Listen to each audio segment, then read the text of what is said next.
They called it the most haunting love story of medieval Europe. A tale whispered through centuries, remembered not as romance alone, but as tragedy and horror. A love so fierce it defied kings, and so dark it crowned a queen long after her death. This is not a fairy tale. It is history. The story of Prince Pedro of Portugal, and the woman he loved beyond the grave. The story of Inês de Castro. The story of the Corpse Queen. The tale begins in the year 1320, in the Kingdom of Portugal. At that time, Portugal was a land of castles and cathedrals, of knights riding beneath banners of crosses, of courts filled with intrigue and whispers of war. It was a young kingdom, still shaping its destiny, still torn between loyalty to Rome, rivalry with Castile, and defense against the Moors to the south. And at the heart of this kingdom was the royal family. King Afonso IV, stern, calculating, ever watchful of politics, and his fiery young son, Pedro. From the very beginning, Pedro was different. He was stubborn, passionate, and proud. Where his father wanted him disciplined and obedient, Pedro followed only his own desires. He was not the kind of man to bend to tradition or to the wishes of a king, even when that king was his father. As he grew, Pedro's future was bound, like all princes of Europe, in marriage. His father arranged a match with Constanza of Castile, a young princess from across the border. The marriage was not for love, but for politics, an alliance meant to strengthen ties between two powerful kingdoms. Constanza was noble, dutiful, and worthy of the crown. But to Pedro, she was no more than duty itself. It was within Constanza's household, among her entourage of ladies-in-waiting, that fate revealed itself. Among them was a young woman named Inês de Castro. She was not royal, not powerful, merely the daughter of a Galician noble. Yet when Pedro saw her, something irreversible happened. She was beautiful, yes, but more than that, she seemed to carry an aura of sorrow and mystery. Chroniclers described her eyes as deep, filled with both passion and sadness, as though she had been born with destiny carved into her soul. For Pedro, she was more than a passing fancy. She was fire. She was freedom. She was everything his heart demanded. At first, their connection was whispers, secret glances across the court, fleeting moments when eyes lingered too long. But those moments grew into something stronger. Stolen hours, exchanged letters, promises whispered in the dark. The prince, still married to Constanza, found himself consumed by another woman. The court began to whisper. Rumors spread of the prince's obsession, of the dangerous shadow cast by a woman who was not his queen. Constanza herself felt it, felt the cold distance growing between herself and the husband she had been given. And then, fate turned again. Constanza died young, leaving Pedro a widower. Many expected him to remarry for politics once more. Many expected his father to arrange another alliance. But Pedro had no interest in such things. For now, with his lawful wife gone, he was free. And the woman he chose was not a princess, not a queen, but Inês. Pedro no longer hid her. He brought Inês into his life, into his palace, into his bed. What had been whispered in corridors was now undeniable. He loved her with open defiance, and together they had children. These children were not hidden. Pedro raised them with pride, treating them as though they were heirs in all but name. And here was the danger.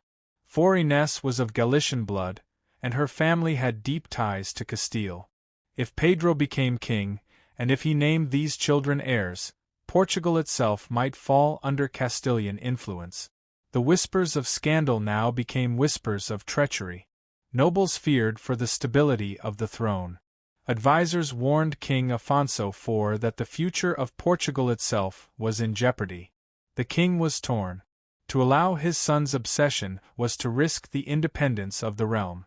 To end it would mean tearing apart his son's heart. In the end, it was not love that won, but politics. And so, in the cold month of January, 1355, King Afonso made his decision. Pedro was away.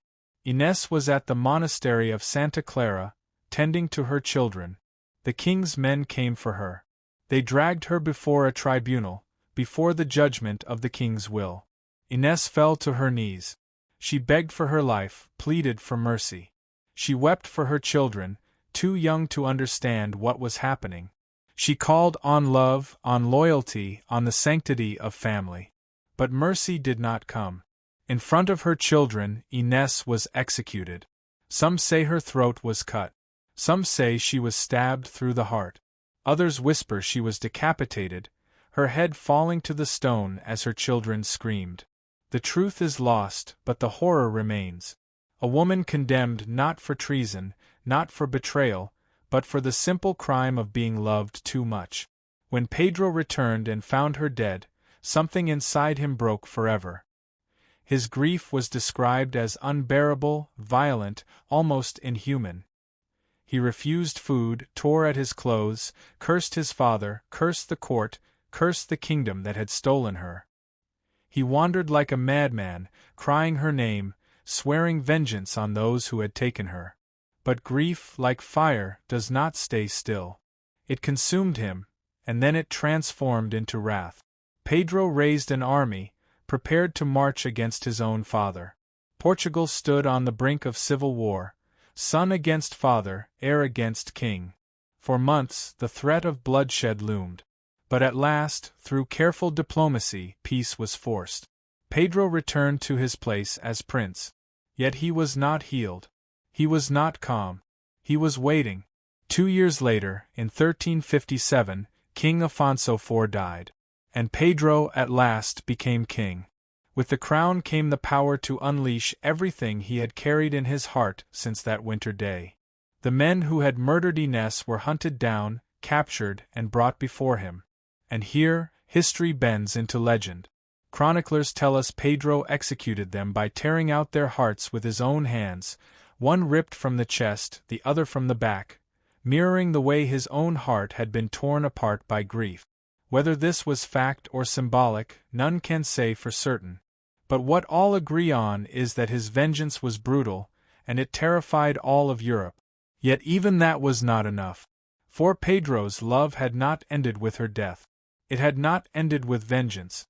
No, his love grew darker, stranger, more terrible still. Years after Inés was laid in the earth, King Pedro made a declaration that stunned the kingdom. He claimed he had secretly married Inés before her murder, which meant she had not been his mistress. She had been his wife, which meant that when she died, she had been the rightful queen of Portugal. But she was dead. And yet, Pedro was not finished. He ordered her body exhumed. The grave was opened. The corpse of Inés was pulled from the earth, her flesh decayed, her face pale and ruined by time. She was dressed in royal robes, adorned with jewels, and placed upon the throne of Portugal. Then came the moment that burned itself into legend. Pedro commanded his court, nobles, lords, clergy, knights, and ladies, to come forward, to kneel before her, to kiss her hand, to swear loyalty to their queen. The air heavy with the stench of decay, the flicker of torchlight against the rotting face of a dead queen, her crown glittering above hollow eyes. Courtiers trembling, gagging, weeping as they bent down, pressing their lips to the cold, lifeless hand of Inés de Castro. From that moment on, she was remembered forever as the corpse queen. Pedro ruled for years after, but he was never free of her. His reign was shadowed by grief and obsession. He built a magnificent tomb for Inés in the monastery of Alcobaça, and beside it, he built another for himself. The carvings were intricate, filled with angels, saints, and the scenes of Judgment Day. And Pedro gave one final order, that the two tombs face one another. So that when the last judgment came, and the dead rose, the first thing Pedro would see as he opened his eyes would be Inés. When Pedro died in 1367, his body was laid in that tomb, opposite hers. And there, in Alcobaça, they remain to this day, two tombs of stone, facing each other across the centuries. And so the legend lived on. For generations, poets, chroniclers, and playwrights told and retold the tale. Some called it the greatest romance of the Middle Ages. Others called it madness, obsession, a nightmare disguised as love. But all agreed on one truth: never before had the world seen a king who crowned his queen after death. This is the story of Pedro and Inês. The story of love that defied kings. The story of death that could not end devotion. The story of Portugal's corpse queen.